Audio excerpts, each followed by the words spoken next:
Once the United States had passed its laws trying to restrict Chinese entry in 1882 and began enforcing these laws, Chinese still were determined to come to the United States to try to take advantage of better economic opportunities here, which contrasted sharply with the devastation and widespread poverty in China. And they figured out alternative routes. The easiest at an early point was to go to places like Canada and also Mexico, which shared these extensive land borders with the United States. And if you think about the logic of illegal immigration, in fact, the first illegal immigrants in the United States were Chinese because they were the first ones to face restriction. And up until the problem of Chinese illegal entry, the United States really had not policed its border with Mexico.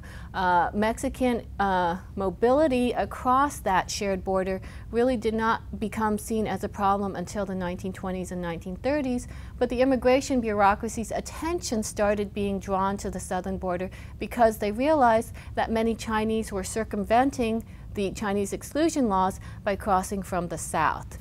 There is a new monograph by the scholar Anna Pegler-Gordon who examines the immigration station at El Paso, and she notes that that immigration station did not gain more resources, gain more staffing until the central immigration bureaucracy realized that border was a place at which many Chinese were crossing. And one of the strategies that Chinese did, since the law targeted Chinese as a race, was to disguise themselves as Mexicans.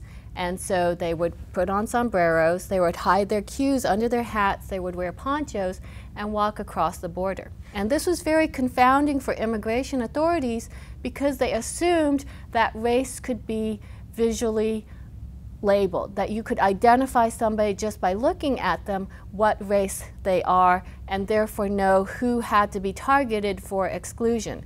And that Chinese could disguise themselves, and if you think about it, many Chinese and Mexicans could be interchangeable, was a big problem for the Immigration Bureau. And many Chinese managed to cross into the United States in this way.